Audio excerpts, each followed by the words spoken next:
പ്രിയമുള്ള വിദ്യാർത്ഥികളെ, എല്ലാവർക്കും ഓൺലൈൻ ക്ലാസ്സിലേക്ക് സ്വാഗതം. ഇന്ന് നമ്മൾ ചർച്ച ചെയ്യുന്നത് റിവാലുവേഷൻ അക്കൗണ്ട് തയ്യാറാക്കുന്നതുമായി ബന്ധപ്പെട്ട ഒരു പ്രോബ്ലവും അതിൻ്റെ സൊല്യൂഷനുമാണ്. ആദ്യം എന്താണ് പ്രോബ്ലം എന്ന് നമുക്ക് മനസ്സിലാക്കാം. Following is the balance sheet of A and B who share profit in the ratio of 3:2. A B എന്നീ പങ്കാളികളുടെ ലാഭവും നഷ്ടവും പങ്കുവെക്കുന്നത് 3:2 എന്ന അനുപാതത്തിലാണ്. അവരുടെ ബാലൻസ് ഷീറ്റ് താഴെ നൽകിയിട്ടുണ്ട്. അതിൻ്റെ ലയബിലിറ്റി സൈഡിലെ ഐറ്റംസ് എന്തൊക്കെയാണെന്ന് നോക്കാം. Sundry, creditors and capital. Asset സൈഡിൽ cash in hand, debtors, stock, furniture, plant and machinery എന്നീ ഐറ്റം നമുക്ക് കാണാൻ കഴിയും. തൊട്ടു താഴെ ബാലൻസ് ഷീറ്റിന് താഴെയായി അതുമായി ബന്ധപ്പെട്ട ചില അഡ്ജസ്റ്റ്മെൻറ്റുകൾ നൽകിയിട്ടുണ്ട്. അവ എന്തെല്ലാമാണെന്ന് നമുക്ക് മനസ്സിലാക്കാം. On that date, C is admitted into partnership on the following terms.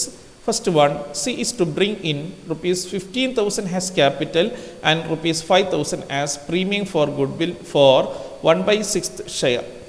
Second one, the value of stock is reduced by 10% while plant and machinery is appreciated by 10%. Third one, furniture is revalued at rupees 9,000. Fourth one, a provision for doubtful debts is to be created on sundry debtors at 5% and rupees 200 is to be provided for an outstanding electricity bill. Fifth one, investment worth rupees 1,000 not mentioned in the balance sheet is not to be taken into account. Last one, a creditor of rupees 100 is not likely to claim his money and is to be written off. Record journal entries and prepare revaluation account. ഒരു balance ഷീറ്റും അതിന് താഴെയായി ചില അഡ്ജസ്റ്റ്മെൻറ്റുകളും നൽകിയിട്ട് നമ്മോട് revaluation account തയ്യാറാക്കാനും revaluation account തയ്യാറാക്കുന്നതുമായി ബന്ധപ്പെട്ട journal entries prepare ചെയ്യാനുമാണ് നമ്മളോട് ഈ ക്വസ്റ്റ്യനിലൂടെ ആവശ്യപ്പെടുന്നത്. അപ്പോൾ ഈ ക്വസ്റ്റ്യനിലൂടെ എങ്ങനെയാണ് ഒരു റിവാലുവേഷൻ അക്കൗണ്ട് തയ്യാറാക്കുന്നത് എന്നും റിവാലുവേഷൻ അക്കൗണ്ടുമായി ബന്ധപ്പെട്ട ജേണൽ എൻട്രീസ് എങ്ങനെ തയ്യാറാക്കാമെന്നും നമുക്ക് മനസ്സിലാക്കാം. അപ്പോൾ ക്വസ്റ്റ്യൻ സോൾവ് ചെയ്യുന്നതിന് മുമ്പായി നമ്മൾ കഴിഞ്ഞ ക്ലാസ്സിൽ വിശദീകരിച്ചതാണ് എങ്ങനെയാണ് ഒരു റിവാലുവേഷൻ അക്കൗണ്ട് തയ്യാറാക്കുന്നത് എന്നും റിവാലുവേഷൻ അക്കൗണ്ടുമായി ബന്ധപ്പെട്ട ജേണൽ എൻട്രീസ് എന്തെല്ലാമാണെന്നും. എങ്കിലും വളരെ ചുരുങ്ങിയ സമയം കൊണ്ട് അവ ഒന്നുകൂടി നമുക്ക് ഓർത്തെടുക്കാം. ഫസ്റ്റ്, ഒരു റിവാലുവേഷൻ അക്കൗണ്ടിൻ്റെ പ്രൊഫോമയാണ്. റിവാലുവേഷൻ അക്കൗണ്ടിൻ്റെ ക്രെഡിറ്റ് സൈഡിൽ അസറ്റ് ഇൻക്രീസ് ചെയ്യുന്നതും ലയബിലിറ്റി ഡിക്രീസ് ചെയ്യുന്നതും അൺറെക്കോർഡഡ് അസറ്റുമാണ് എൻ്റർ ചെയ്യുന്നത്, അല്ലേ? അപ്പോൾ ക്രെഡിറ്റ് സൈഡിൽ അസറ്റ് ഇൻക്രീസ് ചെയ്യുമ്പോഴും ലയബിലിറ്റി ഡിക്രീസ് ചെയ്യുമ്പോഴും അൺറെക്കോർഡഡ് അസറ്റും ക്രെഡിറ്റ് ചെയ്യുന്നു. അതോടൊപ്പം തന്നെ ഒരു റിവാലുവേഷൻ അക്കൗണ്ടിൽ ഡെബിറ്റ് ചെയ്യുന്നത് decrease in asset, increase in liability and unrecorded liability. ഇത്രയും 3 ഐറ്റമാണ് റിവാലുവേഷൻ അക്കൗണ്ടിൽ ഡെബിറ്റ് ചെയ്യുന്നത്. അതിനുശേഷം റിവാലുവേഷൻ അക്കൗണ്ട് നമ്മൾ ബാലൻസ് ചെയ്യുന്നു. ബാലൻസ് ചെയ്യുന്നത് ക്രെഡിറ്റ് ബാലൻസ് ആണെങ്കിൽ റിവാലുവേഷൻ്റെ പ്രോഫിറ്റ് ഓൺ റിവാലുവേഷൻ ആയിരിക്കും. അത് നമ്മൾ to old partners capital account എന്ന് പറഞ്ഞുകൊണ്ട് പഴയ പങ്കാളികളുടെ ക്യാപിറ്റൽ അക്കൗണ്ടിലേക്ക് ഓൾഡ് റേഷ്യോയിൽ ഷെയർ ചെയ്യുന്നു. ഇനി ഡെബിറ്റ് സൈഡിലാണ് കൂടുതലെങ്കിൽ അത് എന്തിനെയാണ് സൂചിപ്പിക്കുന്നത്? ലോസ് ഓൺ റിവാലുവേഷനെയാണ് സൂചിപ്പിക്കുന്നത്. അങ്ങനെയാണെങ്കിൽ ആ റിവാലുവേഷൻ്റെ ലോസ് പഴയ പങ്കാളികളുടെ ക്യാപിറ്റൽ അക്കൗണ്ടിലേക്ക് ട്രാൻസ്ഫർ ചെയ്യുന്നു. അത് എങ്ങനെയാണ് ചെയ്യുന്നത്? Old partners capital account അറ്റർ to revaluation എന്ന ജേണൽ എൻട്രി ഉപയോഗിച്ചുകൊണ്ടാണ്. അപ്പോൾ റിവാലുവേഷൻ അക്കൗണ്ടിൻ്റെ മാതൃക എങ്ങനെയാണ് എന്ന് നമ്മൾ മനസ്സിലാക്കി കഴിഞ്ഞു. ഇനി റിവാലുവേഷൻ അക്കൗണ്ടുമായി ബന്ധപ്പെട്ട് ഉള്ള ജേണൽ എൻട്രീസ് ഒന്ന് നമുക്ക് മനസ്സിലാക്കാം. First, increase in asset and unrecorded asset. Asset വർദ്ധിക്കുമ്പോഴും അൺറെക്കോർഡ് അസറ്റിൻ്റെ കേസിലും ജേണൽ എൻട്രി ഒരേ ജേണൽ എൻട്രിയാണ്. Asset account അറ്റർ to revaluation. അസറ്റിൻ്റെ വിലയിൽ കുറവ് സംഭവിക്കുമ്പോൾ റീവാലുവേഷൻ അക്കൗണ്ട് അറ്റർ ടു അസറ്റ് എന്നാണ് ജേണൽ എൻട്രി. ഇനി ലയബിലിറ്റിയിൽ വർധന ഉണ്ടാകുമ്പോഴും അൺറെക്കോർഡ് ലയബിലിറ്റി ഉണ്ടാകുമ്പോഴും journal entry revaluation account അറ്റർ to ലയബിലിറ്റി, കൺസേൺ ലയബിലിറ്റി അക്കൗണ്ടാണ് ക്രെഡിറ്റ് ചെയ്യേണ്ടത്. ഇനി ഡിക്രീസ് ഇൻ ലയബിലിറ്റിയിൽ കുറവ് സംഭവിക്കുമ്പോൾ journal entry liabilities account അറ്റർ to revaluation. ഇനി റിവാലുവേഷൻ അക്കൗണ്ട് തയ്യാറാക്കിയതിന് ശേഷം ഒന്നുകിൽ പ്രോഫിറ്റ് ആവാം അല്ലെങ്കിൽ ലോസ് ആവാം. പ്രോഫിറ്റ് ആണെങ്കിൽ പാർട്ട്നേഴ്സിൻ്റെ ക്യാപിറ്റൽ അക്കൗണ്ടിലേക്ക് ഓൾഡ് റേഷ്യോയിൽ ട്രാൻസ്ഫർ ചെയ്യുന്നു. ഇതിൻ്റെ generally revaluation account അറ്റർ to partners capital account. ഇനി ലോസ് ആണെങ്കിലോ partners capital account അറ്റർ to revaluation എന്നാണ്. അപ്പോൾ റീവാലുവേഷൻ അക്കൗണ്ടുമായി ബന്ധപ്പെട്ട ജേണൽ എൻട്രീസ് വളരെ പെട്ടെന്ന് നമ്മളൊന്ന് മനസ്സിലാക്കാൻ ശ്രമിച്ചു. ഇനി നമുക്ക് ആ പ്രോബ്ലത്തിലേക്ക് വരാം. ആ പ്രോബ്ലത്തിലെ ഓരോ ഐറ്റവും എങ്ങനെയാണ് നമ്മൾ റിവാലുവേഷൻ അക്കൗണ്ടിൽ രേഖപ്പെടുത്തുന്നതെന്നും അതുമായി ബന്ധപ്പെട്ട ജേണൽ എൻട്രി എങ്ങനെ തയ്യാറാക്കാം എന്നും നമുക്ക് മനസ്സിലാക്കാം. തന്നിട്ടുള്ള ബാലൻസ് ഷീറ്റ് ശ്രദ്ധിക്കുക, അതിലെ ഓരോ ഐറ്റം ശ്രദ്ധിക്കുക. അതിൻ്റെ താഴെയുള്ള first adjustment, C is to bring in ₹50,000 as capital and ₹5,000 as premium for goodwill. C എന്ന പുതിയ പങ്കാളിയെ എയും ബിയും പങ്കാളിത്ത സ്ഥാപനത്തിലേക്ക് പ്രവേശിപ്പിക്കുകയാണ്. സി 15,000 രൂപ ക്യാപിറ്റലും 5,000 രൂപ പ്രീമിയവും കൊണ്ടുവരുന്നുണ്ട്. അപ്പോൾ ഇതുമായി ബന്ധപ്പെട്ട കാര്യങ്ങളൊന്നും തന്നെ നമുക്ക് റീവാലുവേഷൻ അക്കൗണ്ടിൽ രേഖപ്പെടുത്താനില്ല. ക്യാപിറ്റൽ കൊണ്ടുവരുന്നതോ ഗുഡ്വിൽ കൊണ്ടുവരുന്നതോ റീവാലുവേഷൻ അക്കൗണ്ടുമായി ബന്ധപ്പെട്ട് രേഖപ്പെടുത്താനില്ല. അതുകൊണ്ട് അതുമായി ബന്ധപ്പെട്ട് നമ്മൾ ഇപ്പോൾ ജേണൽ എൻട്രി ഒന്നും തന്നെ തയ്യാറാക്കുന്നില്ല. സെക്കൻഡ് അഡ്ജസ്റ്റ്മെൻറ്റ് നോക്കുക. The value of stock is reduced by 10%. അല്ലേ, സ്റ്റോക്കിൻ്റെ വില 10% കുറഞ്ഞു. ഇപ്പോൾ സ്റ്റോക്കിൻ്റെ യഥാർത്ഥ വില ബാലൻസ് ഷീറ്റിൽ നൽകിയിട്ടുണ്ട്. ബുക്ക് വാല്യൂ 15,000 ആണ്. അപ്പോൾ സ്റ്റോക്കിൻ്റെ വില കണക്കാക്കുമ്പോൾ സ്റ്റോക്കിൻ്റെ വിലയിൽ 10% കുറവുണ്ട്.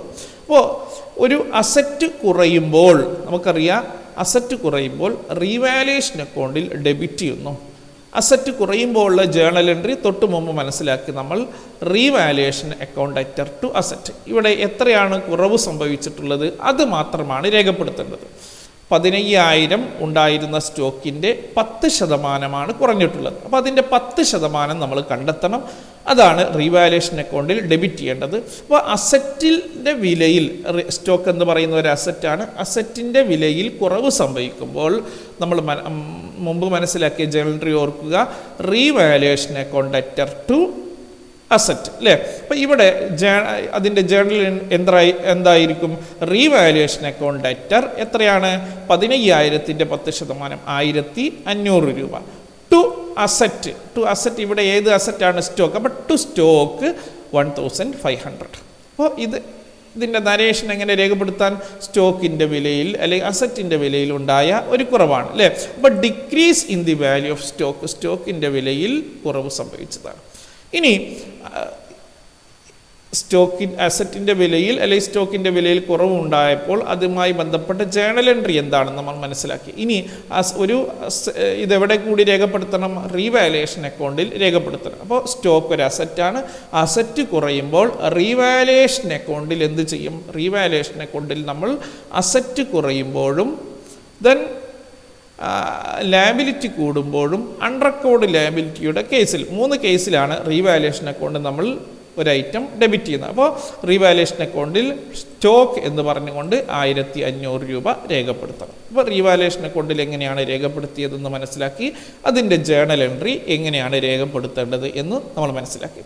ഇനി രണ്ടാമത്തെ ഐറ്റം നോക്കാം. സെക്കൻഡ് ഐറ്റം എന്താണ്? While plant and machinery is appreciated by 10%. Plant and മെഷീനറിയുടെ വില 10% വർധനമാണ് ഉണ്ടായിട്ടുള്ളത്. അപ്രീസിയേഷനാണ്. ഡിപ്രീസിയേഷൻ്റെ ഓപ്പോസിറ്റാണ് അപ്രീസിയേഷൻ. അല്ലേ, അപ്രീസിയേഷൻ എന്ന് പറഞ്ഞാൽ വർധനവുണ്ടായി. അപ്പോൾ പ്ലാന്റ് ആൻഡ് മെഷീനറിയുടെ വില, നമുക്ക് പ്ലാന്റ് ആൻഡ് മെഷീനറിയുടെ വിലയിൽ 10% വർധനവുണ്ടാകും. അല്ലേ, അപ്പോൾ പ്ലാന്റ് ആൻഡ് മെഷീനറിയുടെ വില എത്രയാണ്? 30,000 രൂപയാണ് നമ്മളുടെ ബാലൻസ് ഷീറ്റിലുള്ള തുക. അതിൽ 10% വർധനവാണ്. അപ്രീസിയേഷൻ എന്ന് പറഞ്ഞാൽ ഇൻക്രീസ്, അല്ലേ, വർധനവാണ് ഉണ്ടായിട്ടുള്ളത്. അപ്പോൾ ഒരു അസറ്റ് വർദ്ധിക്കുമ്പോൾ എന്താണ് journal entry? Asset account അറ്റർ to revaluation. എത്ര രൂപയാണ് വർധനമുണ്ടായിട്ടുള്ളത്? ഇവിടെ 30,000 രൂപയായിരുന്നു, അതിൻ്റെ 10% വർദ്ധിച്ചത്. അപ്പോൾ 30,000ൻ്റെ 10% 3,000 രൂപ. അപ്പോൾ ജേണൽ എൻട്രി എന്തായിരിക്കും? Then asset account അറ്റർ to revaluation എന്നാണ്. അല്ലേ, അപ്പോൾ പ്ലാന്റ് ആൻഡ് മെഷീനറി അക്കൗണ്ട് അറ്റർ എത്രയാണ്? 3,000 ടു റീവാലുവേഷൻ അക്കൗണ്ട് 3,000. അതായത് increase in the value of plant and machinery. Plant and മെഷീനറിയുടെ വിലയിൽ വർധനവുണ്ടായി. അപ്പോൾ അസറ്റിൻ്റെ വിലയിൽ വർധനവുണ്ടാകുമ്പോൾ ഇനി ഇതെങ്ങനെയാണ് റീവാലുവേഷൻ അക്കൗണ്ടിൽ രേഖപ്പെടുത്തുക? അസറ്റിൻ്റെ വിലയിൽ വർധനവുണ്ടാകുമ്പോഴും അൺറെക്കോർഡ് അസറ്റിൻ്റെ കേസിലും ലയബിലിറ്റി കുറയുമ്പോഴും ഈ 3 സന്ദർഭങ്ങളിൽ നമുക്കറിയാം റീവാലുവേഷൻ അക്കൗണ്ടിൽ എന്താ ചെയ്യുന്നത്, ക്രെഡിറ്റ് സൈഡിലാണ് രേഖപ്പെടുത്തുക. അപ്പോൾ ഇവിടെ പ്ലാന്റ് ആൻഡ് മെഷീനറിയുടെ വിലയിൽ വർധനവുണ്ടായി, ആയതുകൊണ്ട് അത് രേഖപ്പെടുത്തേണ്ട എവിടെയാണ്, റീവാലുവേഷൻ അക്കൗണ്ടിൻ്റെ ക്രെഡിറ്റ് സൈഡിലാണ്. By plant and machinery 3000. Okay, ഇനി മൂന്നാമത്തെ ഐറ്റം എന്താണെന്ന് നമുക്ക് നോക്കാം. Furniture is revalued at ₹9,000. ഫർണിച്ചറിൻ്റെ റീവാല്യൂ ചെയ്ത വില എത്രയാണ്, 9,000 രൂപയാണ്. അപ്പോൾ ഫർണിച്ചർ ഓൾറെഡി ഉള്ള വില നോക്കൂ, 10,000 രൂപയാണ്. ഫർണിച്ചറിൻ്റെ ഇപ്പോഴത്തെ വില എത്രയാണ്, 9,000 രൂപയാണ് അല്ലേ. അപ്പോൾ ഫർണിച്ചർ എന്ന അസറ്റിൻ്റെ വിലയിൽ എന്താണ് സംഭവിച്ചിട്ടുള്ളത്, അസറ്റിൻ്റെ വിലയിൽ കുറവാണ് സംഭവിച്ചത് അല്ലേ.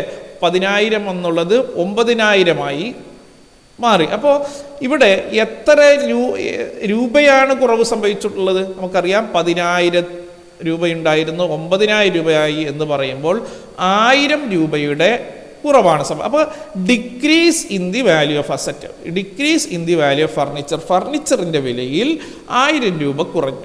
അപ്പോൾ ഒരു അസറ്റ് കുറയുമ്പോൾ ജേണൽ എൻട്രി എന്താണ്, revaluation account debtor to asset അല്ലേ. അപ്പോൾ റീവാലുവേഷൻ അക്കൗണ്ട് എത്രയാണ് രൂപയാണ് കുറഞ്ഞത്, 1000 രൂപയെ കുറഞ്ഞു അല്ലേ. ടു ഫർണിച്ചറിൻ്റെ വിലയിലാണ് കുറവുണ്ടായത്. അപ്പോൾ ടു ഫർണിച്ചർ, ഏത് ടു അസറ്റ് എന്നാണ് ജേണൽ എൻട്രി നമ്മൾ പഠിക്കുന്നതെങ്കിലും ഏത് അസറ്റാണോ കുറവ് സംഭവിച്ചത് ആ അസറ്റാണ് നമ്മൾ ക്രെഡിറ്റ് ചെയ്യേണ്ടത്. അപ്പോൾ ടു ഫർണിച്ചർ 1,000. എങ്ങനെയാണ് 1,000 ലഭിച്ചതെന്ന് മനസ്സിലാക്കിയല്ലോ.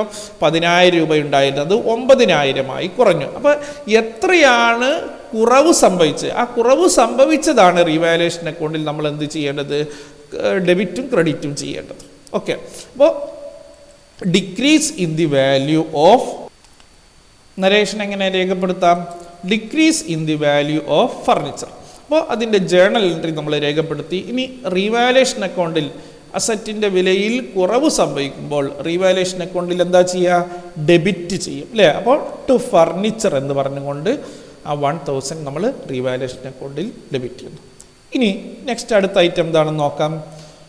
A provision for doubtful debts is to be created on sundry debtors at 5%.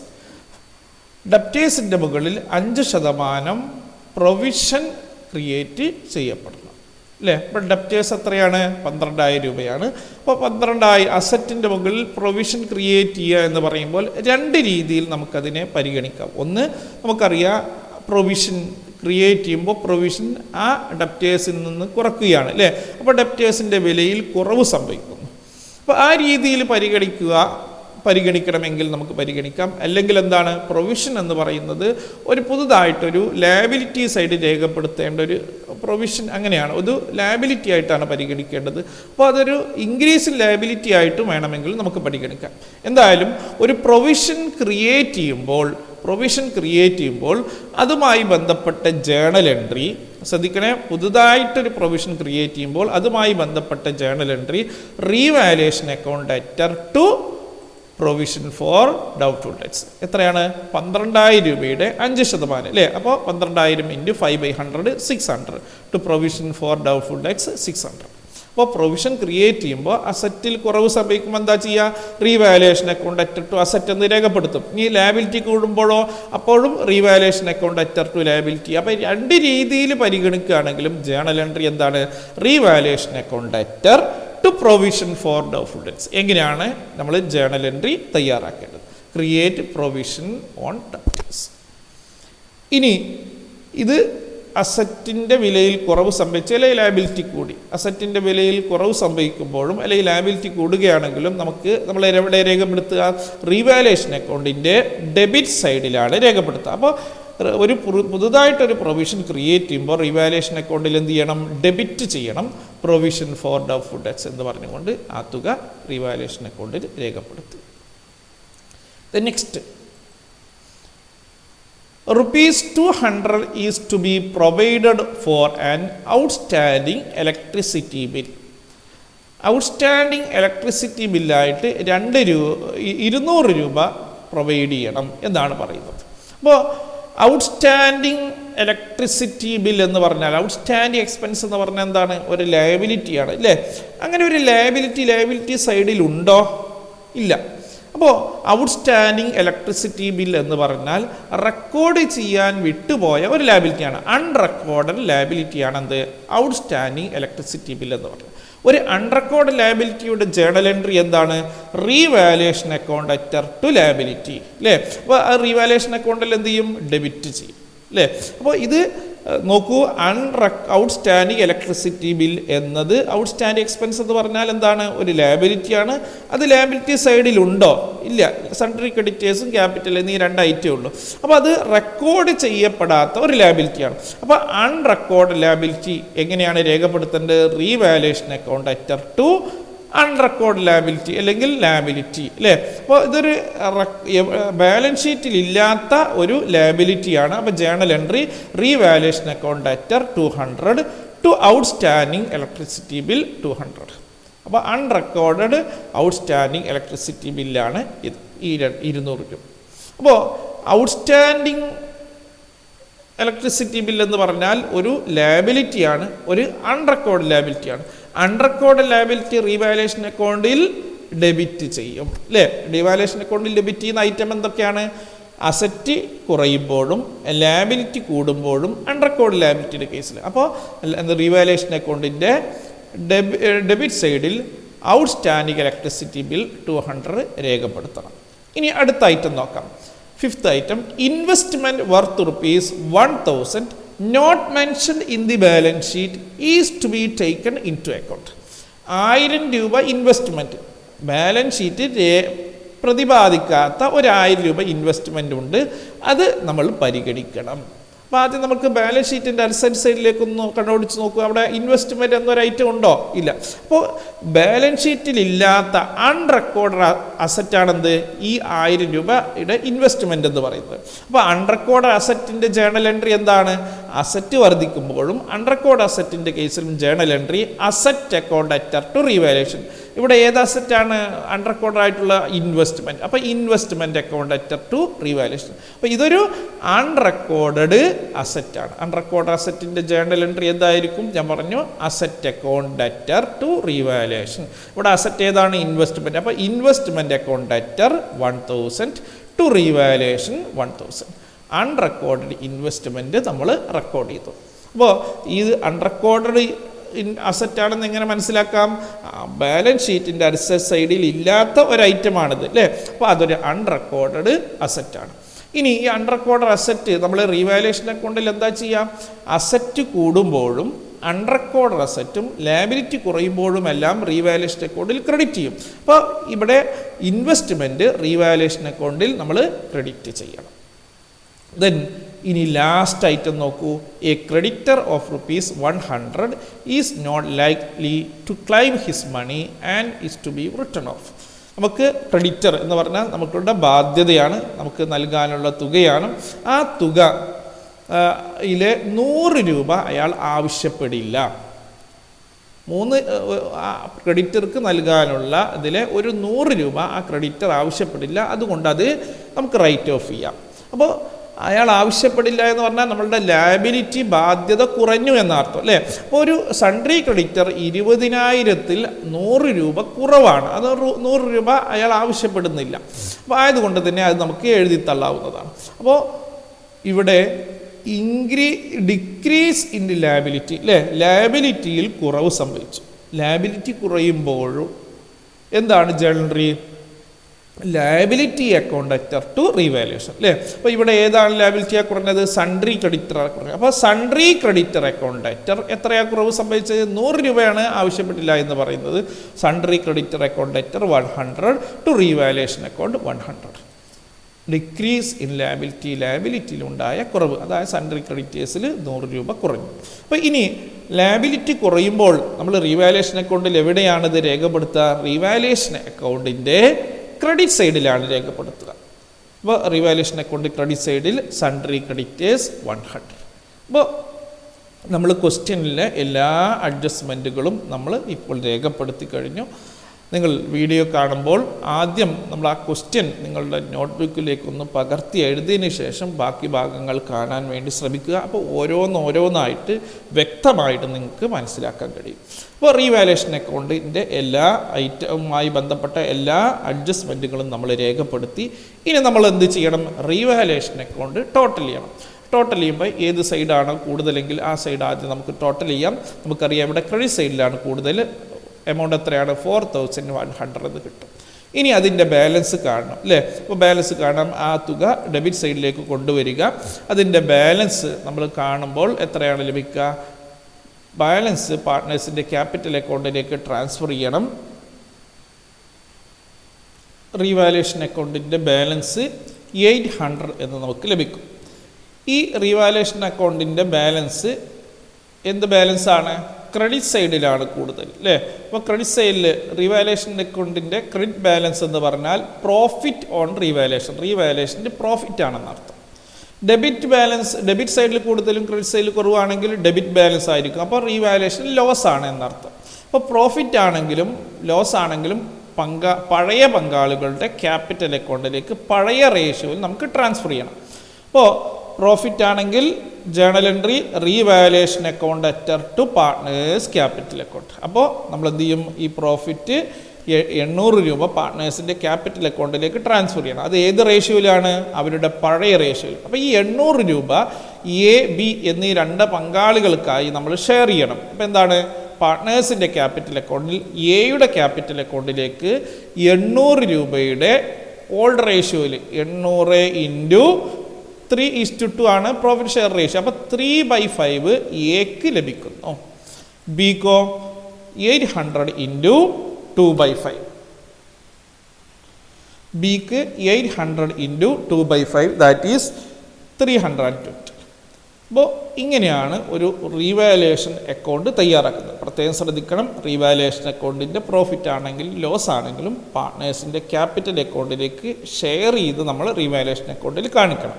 Share ചെയ്യുന്ന ഏത് റേഷ്യോയിലാണ്? അവരുടെ ഓൾഡ് റേഷ്യോയിലാണ്. ആ ഓൾഡ് റേഷ്യോ 3:2 എന്ന് നമുക്ക് പ്രോബ്ലത്തിൽ തുടക്കത്തിൽ നൽകിയിട്ടുണ്ട്. അപ്പോൾ നമ്മൾ ഈ റീവാലുവേഷൻ അക്കൗണ്ടിൻ്റെ പ്രോഫിറ്റ് പഴയ പങ്കാളികളുടെ ക്യാപിറ്റൽ അക്കൗണ്ടിലേക്ക് ട്രാൻസ്ഫർ ചെയ്യുന്നതുമായി ബന്ധപ്പെട്ട ജേണൽ എൻട്രി കൂടി നമുക്ക് രേഖപ്പെടുത്താം. എങ്ങനെയായിരിക്കും ജേണൽ എൻട്രി? റീവാലുവേഷൻ്റെ പ്രോഫിറ്റ് ആണെങ്കിൽ revaluation account അറ്റർ to old partners capital account. അപ്പോൾ റീവാലുവേഷൻ അക്കൗണ്ട് അറ്റർ 800 ടു ഈ ഓൾഡ് പാർട്ട്നേഴ്സ് ആണ്. അപ്പോൾ to A's capital account 480, B's capital account 320.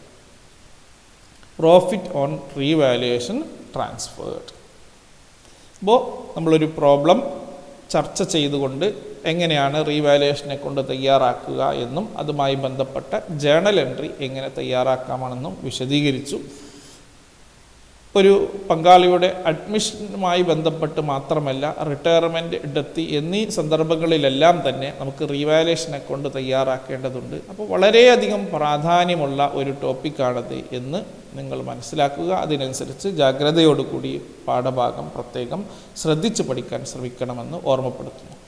ഇനി നമുക്ക് 2 ക്വസ്റ്റ്യൻ നിങ്ങൾക്ക് പ്രാക്ടീസ് ചെയ്യാൻ വേണ്ടി നൽകാം. ആ ക്വസ്റ്റ്യൻ നമുക്ക് നിങ്ങൾ സ്ക്രീനിൽ നിന്ന് നോക്കി എഴുതിയെടുക്കുക. അതിനൊക്കെ വീഡിയോ ഒന്ന് പോസ് ചെയ്തതിന് ശേഷം ഞാൻ അതിനെക്കുറിച്ച് കൂടുതൽ വിശദീകരണം നൽകുന്നില്ല. ഫസ്റ്റ് ക്വസ്റ്റ്യൻ, ലയബിലിറ്റി സൈഡിൽ കുറേ ഐറ്റം തന്നിട്ടുണ്ട്, അസറ്റ് സൈഡിലും ഐറ്റം തന്നിട്ടുണ്ട്. അതിൽ market value of investment, building found under valued, stock is revalued എന്നിങ്ങനെ കുറച്ച് അഡ്ജസ്റ്റ്മെൻറ്റുകൾ നൽകിയിട്ടുണ്ട്. നിങ്ങളോട് ജേണൽ എൻട്രി തയ്യാറാക്കാനും റീവാലുവേഷൻ അക്കൗണ്ട് തയ്യാറാക്കാനുമാണ് ആവശ്യപ്പെടുന്നത്. മറ്റൊരു ക്വസ്റ്റ്യൻ കൂടി നൽകാം. ഇതും ഫൈനൽ എക്സാമിനേഷന് വന്ന മറ്റൊരു ക്വസ്റ്റ്യനാണ്. ഈ 2 ക്വസ്റ്റ്യനും നമുക്ക് ഫൈനൽ എക്സാമിനേഷന് വന്നിരുന്ന ക്വസ്റ്റ്യൻസാണ്. 5 മാർക്കിന് വരുന്ന ക്വസ്റ്റ്യനാണ്. റീവാലുവേഷൻ അക്കൗണ്ട് തയ്യാറാക്കാൻ വേണ്ടി മാത്രമായിട്ടുള്ള ക്വസ്റ്റ്യനായിരുന്നു. അതിലോട് കൂടി നിങ്ങൾ ജേണൽ എൻട്രി കൂടി തയ്യാറാക്കാൻ വേണ്ടി ശ്രമിക്കുക. അപ്പോൾ ഇവിടെ നിങ്ങൾ റീവാലുവേഷൻ അക്കൗണ്ടുമായി ബന്ധപ്പെട്ട ജേണൽ എൻട്രി മാത്രമേ തയ്യാറാക്കേണ്ടതുള്ളൂ. അതോടൊപ്പം തന്നെ ഒരു റീവാലുവേഷൻ അക്കൗണ്ട് തയ്യാറാക്കി പ്രോഫിറ്റാണോ ലോസ് ആണോ എന്ന് നമ്മൾ കണ്ടെത്തുക. അപ്പോൾ ഇന്നത്തെ ക്ലാസ് ഇവിടെ അവസാനിപ്പിക്കുകയാണ്. ഇന്നത്തെ ക്ലാസ്സിൽ നമ്മൾ എന്താണ് റീവാലുവേഷൻ അക്കൗണ്ട് എങ്ങനെ തയ്യാറാക്കാമെന്നുള്ളത് ഒരു ക്വസ്റ്റ്യൻ്റെ സഹായത്തോടു കൂടി വിശദീകരിച്ചു. തുടർന്നുള്ള ക്ലാസ്സുകളിൽ നമുക്ക് കോംപ്രഹെൻസീവ് ടൈപ്പ് ക്വസ്റ്റ്യൻ നമുക്ക് ചർച്ച ചെയ്യാം. അതായത് ഒരു ക്വസ്റ്റ്യൻ നൽകി അതോടൊപ്പം തന്നെ റീവാലുവേഷൻ അക്കൗണ്ടും പാർട്ട്നേഴ്സിൻ്റെ ക്യാപിറ്റൽ അക്കൗണ്ടും ന്യൂ ബാലൻസ് ഷീറ്റും തയ്യാറാക്കുന്ന രൂപത്തിലുള്ള കോംപ്രഹെൻസീവ് ടൈപ്പ് ക്വസ്റ്റ്യൻ നമുക്ക് തുടർന്നുള്ള ക്ലാസ്സുകളിൽ ചർച്ച ചെയ്യാം. Okay, thank you.